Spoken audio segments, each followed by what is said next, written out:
So it's always wonderful when you have a bipartisan compromise until you don't. On today's Daily Dose, we're going to talk redistricting.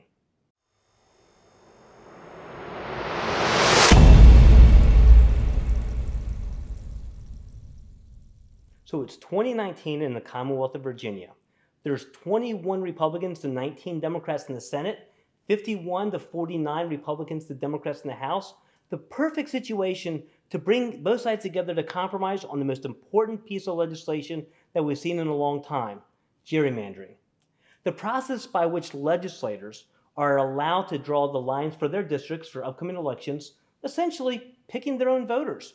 A process that Virginians have been asking to have ended for over a decade. And in 2019, it was so close with no one really knowing what was going to happen in that November election that both sides came to the table. The Democrats had their bill that started in the state Senate. Republicans had their bill that started in the House. And essentially, we got to the end of session, and the majority of the principles inside the final bill was from the Democratic bill that started in the Senate. Almost every Democrat in the House and Senate voted for it, and it came out, and all we had to do was pass it one more time with the same language in 2020, and Virginians would have their say to finally end gerrymandering across the Commonwealth. And then we had an election. You see, that election of 2019 got rid of what brought people to the table. It provided certainty to what was before unknown. The Democrats took control of the House and Senate, and all of a sudden, they started calling this the Republican bill, as opposed to understanding that they actually wrote the majority of this thing, and started finding flaws in the bill that they probably forgot that they actually drafted, that we had adopted. And there's two main ones they want to stick their hat on to actually kill this process right now and not allow us to end gerrymandering forever in the Commonwealth.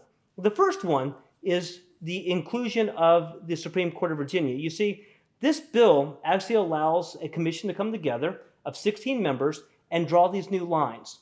And if they should not be able to draw lines or agree upon these lines to send back to the General Assembly, or if the General Assembly shall not adopt any set of lines, or if the governor should veto a set of lines, the Democrats wrote in there that it would go then to the Supreme Court to ultimately decide what those lines should be. And actually, even though it wasn't in the Republican bill, it's a pretty good idea. You see, you have to have some type of backstop. You cannot just not draw lines. You cannot just not have a future election on time because you can't agree on lines. Someone has to be kind of that adult in the room that says, okay, we're going to give you lines. And why shouldn't that be the least partisan body in the government, the judicial branch, right? So that's what it does. And it's a good thing to have happen because it guarantees that on that last deadline date, Virginia will have a set of lines for that next upcoming election. The next issue that the Democrats have a problem with is the makeup of the commission.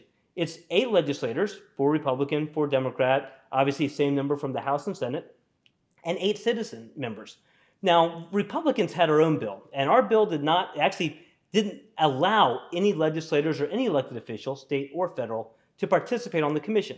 But the Democrats put it in their bill, they wanted it and forced it through.